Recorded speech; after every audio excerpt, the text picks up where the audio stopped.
నమస్కారం ADB news కు స్వాగతం. ముందుగా హెడ్లైన్స్.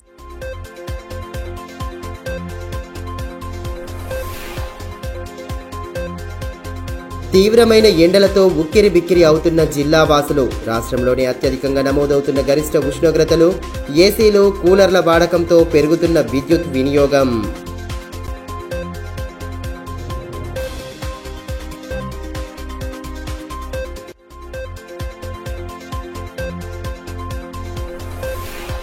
గ్రామీణ ప్రాంతాల్లో నీటి ఎద్దడి తలెత్తకుండా ప్రత్యేక చర్యలు. తలమడుగు మండలంలో పర్యటించిన డిపిఓ శ్రీలత ఆయా గ్రామ పంచాయతీల అధికారులకు విస్తృత సూచనలు.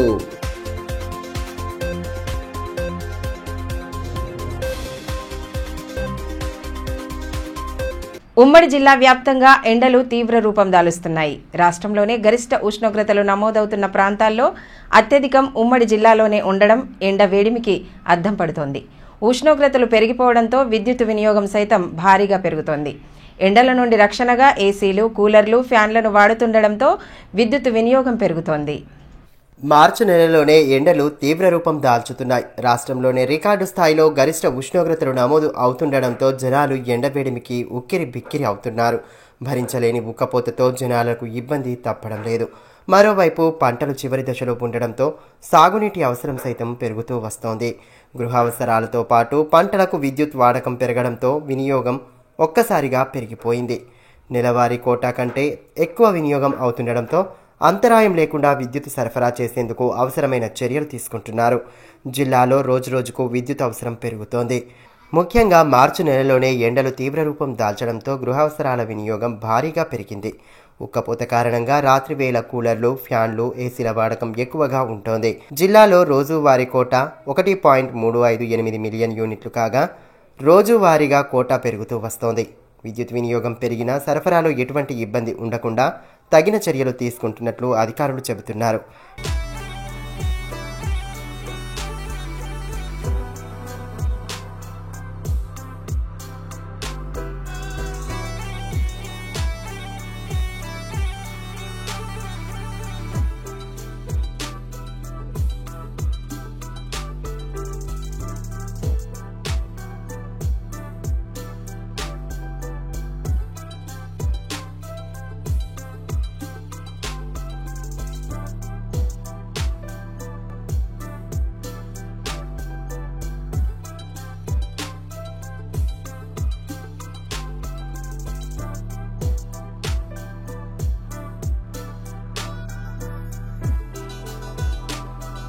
ఇక అడవుల జిల్లాగా పేరొందిన ఉమ్మడి ఆదిలాబాద్ జిల్లాలో రాష్ట్రంలోనే అత్యధిక ఉష్ణోగ్రతలు నమోదవుతున్నాయి. ఈ ఏడాది మార్చిలో 40 డిగ్రీల గరిష్ట ఉష్ణోగ్రతలు దాటుతుండడం కలవరపరుస్తోంది. రాష్ట్రం మొత్తంలో అత్యధిక ఉష్ణోగ్రతలు నమోదైన 10 ప్రాంతాల్లో 7 ఉమ్మడి ఆదిలాబాద్ జిల్లాలోనే ఉండడం ఎండల తీవ్రతకు అద్దం పడుతోంది. గరిష్ట ఉష్ణోగ్రతల నమోదుతో వాతావరణ శాఖ జనాలను అప్రమత్తం చేస్తోంది. మరో 5 రోజుల్లో ఉష్ణోగ్రతలు మరింత పెరిగే అవకాశం ఉన్నందున అత్యవసరమైతే తప్ప మధ్యాహ్నం వేళ బయటకు రావద్దని సూచిస్తున్నారు. వడదెబ్బ బారిన పడకుండా తగు జాగ్రత్తలు తీసుకోవాలని వైద్యులు సూచిస్తున్నారు.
ఆజాదీ కా అమృత్ మహోత్సవ్లో భాగంగా ఇంటింటా ఎగరవేసిన జాతీయ జెండాలు ప్రస్తుతం చినిగిపోతున్నాయని, జాతీయ జెండాకు తగు గౌరవం ఇస్తూ వాటిని తొలగించేలా చర్యలు తీసుకోవాలని బీఆర్ఎస్ జిల్లా ఉపాధ్యక్షులు విజయగిరి నారాయణ కోరారు. ఈ మేరకు బుధవారం కలెక్టర్ను కలిసి వినతి పత్రం అందజేశారు. జాతీయ జెండాను గౌరవించడం ప్రతి ఒక్కరి బాధ్యత అని బీఆర్ఎస్ జిల్లా ఉపాధ్యక్షులు విజ్జగిరి నారాయణ అన్నారు. ఆజాదీ కా అమృత్ మహోత్సవ్లో భాగంగా ఇంటింటా ఎగరేసిన జాతీయ జెండాలు చినిగిపోతున్నాయని, వెంటనే వాటిని తొలగించాలని కోరుతూ బుధవారం కలెక్టర్ రాజర్షిషాను కలిసి వినతి పత్రం అందజేశారు. పల్లె పట్టణం అని తేడా లేకుండా ప్రతి ఇంటిపై జాతీయ జెండాలను ఎగురవేయడం స్వాగతించదగ్గ విషయమే అయినప్పటికీ జెండాలను తొలగించకపోవడంతో చినిగిపోతున్నాయని కలెక్టర్కు వివరించారు. ఇందుకు కలెక్టర్ స్పందించి త్వరలోనే తగు చర్యలు తీసుకుంటామని హామీ ఇచ్చారు.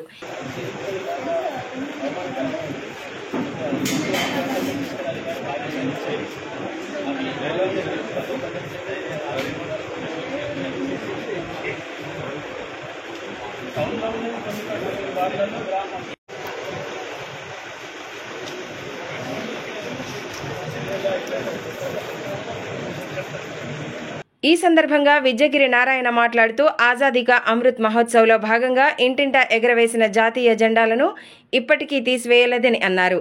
ప్రస్తుతం అవి చినిగిపోతున్నాయని పేర్కొన్నారు. జెండా గౌరవాన్ని కాపాడవలసిన బాధ్యత ప్రతి ఒక్కరిపై ఉందని తెలిపారు. ఆర్ఎండ్బి వద్ద ఏర్పాటు చేసిన భారీ జాతీయ జెండాను సైతం ప్రస్తుతం తొలగించారని, వెంటనే జెండాను ఏర్పాటు చేయాలని కోరినట్లు వివరించారు. ఈ విషయాలపై కలెక్టర్ సానుకూలంగా స్పందించినట్లు పేర్కొన్నారు. 75 సంవత్సరాలు పూర్తయిన సందర్భంగా ఆజాదీ కా అమృత్ మహోత్సవ్ సందర్భంగా హర్ ఘర్ తిరంగా అంటే ప్రతి ఇంటిపైన జాతీయ జెండా ఎగరేయాలని చెప్పి మన భారత ప్రభుత్వం 2021 సంవత్సరంలో పిలుపునివ్వడంతో ఆనాడు పౌరులందరూ కూడా తమ ఇళ్లపైన జాతీయ జెండాలను ఎగరవేశారు. కానీ అక్కడక్కడ కొన్ని ఇళ్లపైన 2021 నుంచి ఇప్పటి వరకు కూడా జాతీయ జెండాలు అదే విధంగా ఉండడం వల్ల అవి చినిగిపోయి అవమానకరంగా కనబడతా ఉన్నాయి. కాబట్టి కలెక్టర్ గారు తక్షణంగా మున్సిపల్ అధికారులతో పాటు గ్రామ పంచాయతీ అధికారులకు కూడా ఆదేశాలు ఇచ్చి ఎక్కడైతే మిగిలిపోయినటువంటి జాతీయ జెండాలు ఉన్నావో వాటిని గౌరవంగా దింపి భద్రపరచడం కోసం ఆదేశాలు ఇవ్వాలని చెప్పి మేము ఈరోజు బీఆర్ఎస్ పార్టీ ఆధ్వర్యంలో గౌరవ మాజీ ఎమ్మెల్యే పార్టీ జిల్లా అధ్యక్షుడు జోగు రామన్న గారు కలెక్టర్ గారికి ఒక లెటర్ రాయడం అనేది జరిగింది. అది ఇవాళ మేము కలెక్టర్ గారికి అందించాం. కలెక్టర్ గారు స్పందించి తక్షణంగా మున్సిపల్ అధికారులకు గ్రామ పంచాయతీ అధికారులకు ఆదేశాలు ఇస్తానని చెప్పి హామీ ఇవ్వడం జరిగింది. అదేవిధంగా ఆర్ఎండ్బి గెస్ట్ హౌస్ దగ్గర ఆనాడు బీఆర్ఎస్ ప్రభుత్వం ఉన్న కాలంలో పెద్ద జాతీయ జెండా మనం నిర్మాణం చేసుకోవడం జరిగింది. ఆ జాతీయ జెండా గత 6 నెలల కాలం నుంచి అక్కడ జెండా లేకుండా కేవలం ఫోల్ మాత్రమే మిగిలి ఉన్నది. గతంలో ఒకసారి జెండా అది కిందికి దిగితే గౌరవ ఆనాడు ఎమ్మెల్యే జోగు రామన్న గారు రెండోసారి జెండాను పునరుద్ధరణ చేయడం జరిగింది. ఇవాళ అక్కడ జెండా కనుమరుగైపోయింది, జెండా కనిపిస్తలేదు. కాబట్టి తక్షణంగా ఆ జాతీయ జెండాను కూడా పునర్నిర్మాణం చేయాలని చెప్పి మేము కలెక్టర్ గారికి మేము విన్నవించుకున్నాం. కలెక్టర్ గారు స్పందించి 2 విషయాల పట్ల తక్షణ చర్యలు తీసుకుంటామని చెప్పి మాకు మాట ఇవ్వడం జరిగింది. అదేవిధంగా ప్రతి పౌరుడు ప్రజలందరూ కూడా మేము విన్నవించేది ఒకటే, జాతీయ జెండాను అంటే జాతీయత అంటే దేశం పట్ల గౌరవం అంటే ఆ యొక్క జాతీయ జెండాను గౌరవించడమే. కానీ కొంతమంది దేశభక్తులని చెప్పుకుంటున్నటువంటి కొంతమంది ఆ జాతీయ జెండాను గౌరవించకుండా ఇవాళ చూడనట్టుగా వ్యవహరిస్తున్నారు. కాబట్టి ఇప్పటికైనా పౌరులందరూ ఎక్కడైతే మీ ఇళ్లపైన జాతీయ జెండాలు మిగిలిపోయి ఉన్నాయో, ఎక్కడైతే అవమానకరంగా చినిగిపోయి ఉన్నాయో వాటిని గౌరవంగా దింపి భద్రపరచాలని చెప్పి మీ అందరికి కూడా మేము బీఆర్ఎస్ పార్టీ తరఫున విజ్ఞప్తి చేస్తా ఉన్నాం. తలమడుగు మండలంలోని పలు గ్రామాల్లో జిల్లా పంచాయతీ అధికారి శ్రీలత పర్యటించారు. గ్రామ పంచాయతీ కార్యాలయాల్లో రికార్డులు పరిశీలించి సంబంధిత అధికారులకు అవసరమైన సూచనలు చేశారు. వేసవిని దృష్టిలో ఉంచుకొని గ్రామీణ ప్రాంతాల్లో నీటి ఎద్దడి తలెత్తకుండా పూర్తి చర్యలు తీసుకోవాలని జిల్లా పంచాయతీ అధికారి శ్రీలత సూచించారు. తలమడుగు మండలంలో బుధవారం ఆమె విస్తృతంగా పర్యటించారు. తలమడుగు, ఖోడత్ గ్రామ పంచాయతీలలో రికార్డులు పరిశీలించి అధికారులకు పలు సూచనలు చేశారు. ఆయా గ్రామాల్లో జరుగుతున్న వివిధ అభివృద్ధి పనుల పురోగతితో పాటు పన్ను వసూలు ప్రక్రియపై చర్చించారు. కార్యక్రమంలో ఎంపీడీఓ శేఖర్, ఎంపీఓ వినోద్, పంచాయతీ కార్యదర్శులు వాణి, అశోక్ తదితరులు పాల్గొన్నారు.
ఈ మేరకు డిపిఓ శ్రీలత మాట్లాడుతూ గ్రామాల్లో జరుగుతున్న పారిశుద్ధ్య పనులపై పలు సూచనలు చేసినట్లు తెలిపారు.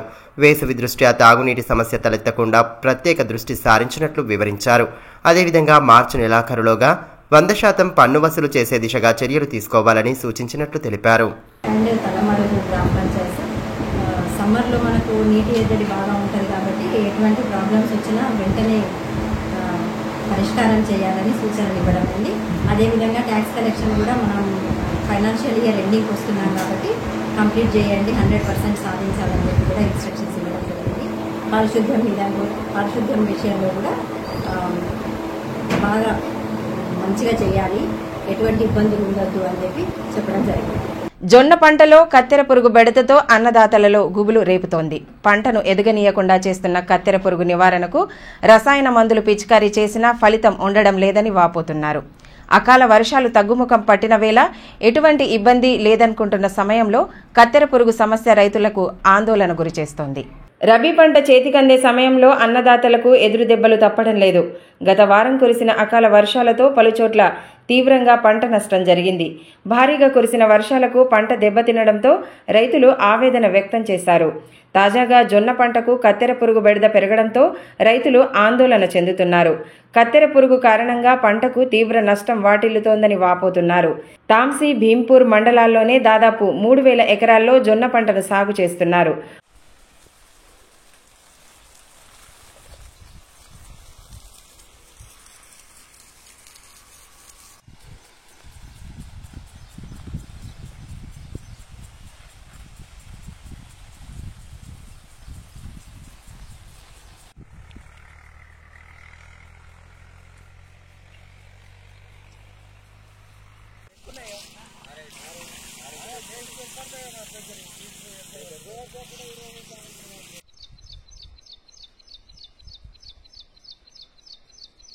పంట సాగులో రసాయన మందులు పిచికారీ చేసినప్పటికీ కత్తెర పురుగు వెంటాడుతోంది. కాండం లోపలికి ప్రవేశించి అందులోని గుజ్జుతో పాటు ఆకులను కూడా వదలకుండా పురుగు తినేయడంతో పంట ఎదుగుదల లేకుండా పోతోంది. అకాల వర్షాలు తగ్గుముఖం పట్టి ఎటువంటి ఇబ్బంది లేదనుకుంటున్న సమయంలో ఈ సమస్య ఎదురవుతుండడం అన్నదాతల్లో గుబులు రేపుతోంది. జామిడి గ్రామం గుకుంటి ఎల్లన్నపచ్చనంటాను. సరుకులు రైతుకు లద్ది పురుగు అనేది కత్తెర పురుగు అనేది వచ్చింది. దీంతో దిగుబడి వస్తుందో రాదో, ఇది మేము 8 ఎకరాల జొన్న వేసింటి 8 ఎకరాలు.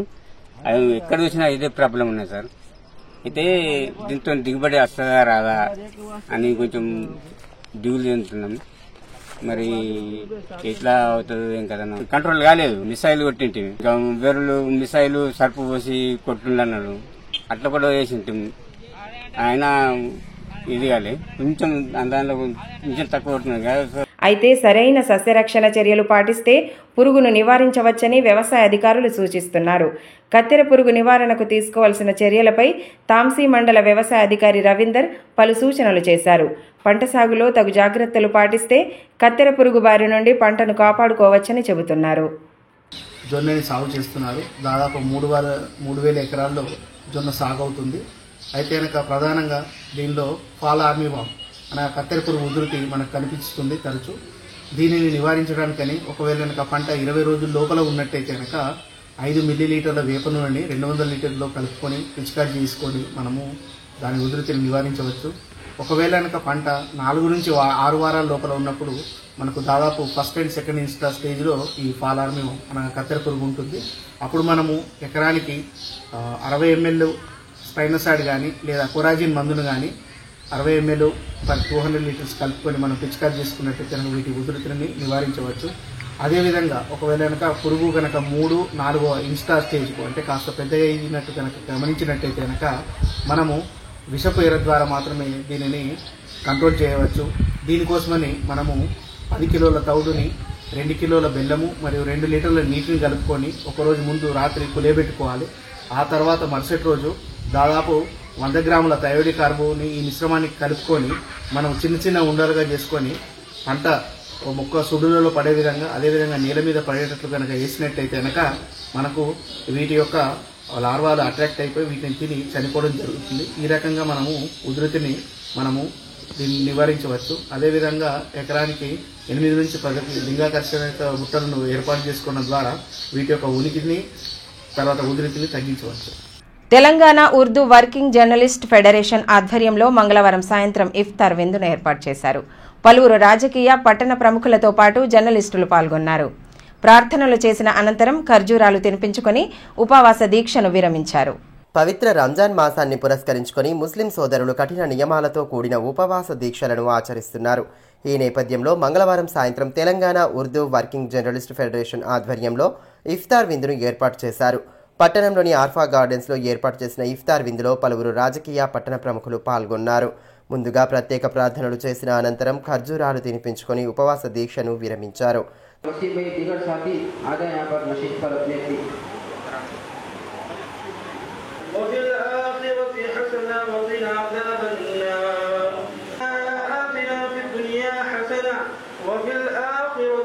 जो खजूर को तरस रहे अल्लाह तू ही हमारा निगहबान है के रोज़ों को कबूल फरमा दे अल्लाह हम तमाम के अल्लाह इबादत. కార్యక్రమంలో కాంగ్రెస్ పార్టీ అసెంబ్లీ ఇన్ఛార్జ్ కంది శ్రీనివాస్ రెడ్డి, ఫెడరేషన్ అధ్యక్ష ప్రధాన కార్యదర్శులు షాహిద్ అహ్మద్ తవక్కల్, ఖీజర్ యాపై, డీసీసీబీ చైర్మన్ అడ్డి బోజారెడ్డి, బీఆర్ఎస్ నేతలు Sajiduddin, Yunus Agbani, municipal commissioner Qamar Ahmed, municipal vice chairman Zaheer Ramzani, మాజీ డీసీసీ అధ్యక్షులు సాజిద్ ఖాన్, జర్నలిస్టులు అస్మత్ అలీ, షేక్ మోయిజ్, మహబూబ్ ఖాన్, అన్వర్, అమీం షరీఫ్, ఆసిఫ్ తదితరులు పాల్గొన్నారు. Telangana Urdu working journalist federation की जानिब से आज अल्फा गार्डन में दावत इफ्तार का एहतमाम किया गया था, जहाँ पर तमाम मज़ाहिब के लोग बिला मजहब व मिलत यहाँ पर शिरकत करते हुए आज इस इफ्तार पार्टी को कामयाब बनाए हैं, जिसमें सियासी कायदीन भी थे और यहाँ के तो ऑफिशियल भी थे और हमारे तेलुगु मीडिया के भाई और लोग भी थे और हमारे तंजीमों के कायदीन और तंजीमों के जिम्मेदारान ने भी पहुँच कर यहाँ पर आज जो इफ्तार पार्टी में शिरकत करते हुए कामयाबी बनाए, कामयाब इस प्रोग्राम को करे हैं. मैं इन तमाम का शुक्रिया अदा करता हूँ. और हमारी ये दूसरी इफ्तार पार्टी है, ये हमारे फेडरेशन की जानिब से अल्हम्दुलिल्लाह इंशाल्लाह. अभी ये कोर्ट रहने की वजह से बहुत सारे ऑफिशियल नहीं आ पाए यहाँ पे. कोर्ट रहने की वजह से कलेक्टर साहब भी और एसपी साहब भी नहीं आए हैं, तो माजरत चाहें कि भाई इलेक्शन कोड है, इसलिए इंशाल्लाह फिर कभी और आइंदा जो भी प्रोग्राम होगा हमारे Telangana Urdu working journalist federation का, उसमें वो लोग शिरकत करने का वादा किए हैं. और मैं तमाम हाजरीन का जो यहाँ पर शिरकत कर रहे हैं, चाहे वो सियासी कायदीन हो, समाजी कायदीन हो, मजहबी कायदीन हो या तंजीमों के कायदीन हो, तमाम का मैं शुक्रिया अदा करता हूँ कि वो यहाँ पर शिरकत करें. जज़ाकल्लाहु खैर. దివ్యాంగులు ఎదుర్కొంటున్న పలు సమస్యలను పరిష్కరించాలని జిల్లా వికలాంగుల నిరుద్యోగుల సంక్షేమ సంఘం నేతలు కోరారు. ఈ మేరకు బుధవారం రిమ్స్ డైరెక్టర్ జయసింగ్ రాథోడ్ను కలిసి వినతి పత్రం అందించారు. సదరం శిబిరంలో పరీక్షలను సక్రమంగా నిర్వహించాలని, దివ్యాంగుల కోసం రిమ్స్లో ఏర్పాటు చేసిన ప్రత్యేక ఓపీ బ్లాక్ను పునరుద్ధరించాలని కోరారు. అదేవిధంగా వైద్యం కోసం వచ్చే దివ్యాంగులకు తగు సదుపాయాలు కల్పించాలని పేర్కొన్నారు. సంఘం జిల్లా అధ్యక్షులు అబ్దుల్ సలీం, ప్రధాన కార్యదర్శి ముత్యాల సురేష్, సుకుమార్, రాజశేఖర్, సూర్యకాంత్ తదితరులు పాల్గొన్నారు. బేలా మండలం సదల్పూర్ గ్రామంలోని కొలాం గిరిజనులు గత కొన్నేళ్లుగా సాగు చేస్తున్న భూములకు నూతన పట్టాలు ఇవ్వాలని కొలాం హక్కుల పోరాట సమితి అధ్యక్షులు మఢవి జంగు కోరారు. ఈ విషయమై అనేక మార్లు అధికారులను సంప్రదించినా ఫలితం లేదని ఆవేదన వ్యక్తం చేస్తున్నారు. గ్రామంలో 25 మంది గిరిజనులకు సంబంధించి 120 ఎకరాల భూమికి నూతన పట్టాలు లేక ప్రభుత్వం నుండి ఎలాంటి లబ్ధి పొందడం లేదని వాపోయారు. వెంటనే అధికార యంత్రాంగం స్పందించి రైతులకు పట్టాలు అందించాలని కోరారు.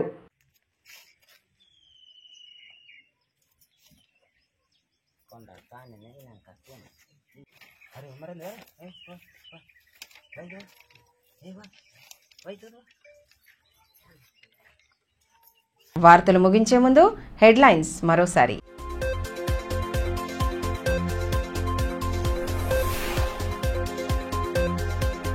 తీవ్రమైన ఎండలతో ఉక్కిరి బిక్కిరి అవుతున్న జిల్లా వాసులు. రాష్ట్రంలోనే అత్యధికంగా నమోదవుతున్న గరిష్ట ఉష్ణోగ్రతలు, ఏసీలు, కూలర్ల వాడకంతో పెరుగుతున్న విద్యుత్ వినియోగం.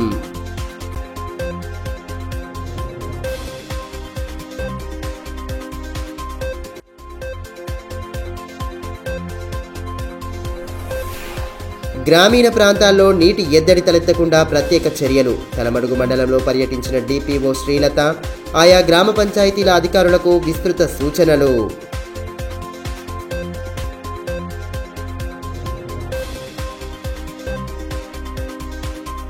ఈ వార్తలు ఇంతటితో సమాప్తం. తిరిగి ప్రసారమయ్యే మరో బులెటిన్లో మళ్ళీ కలుసుకుందాం. అంతవరకు సెలవు. నమస్కారం.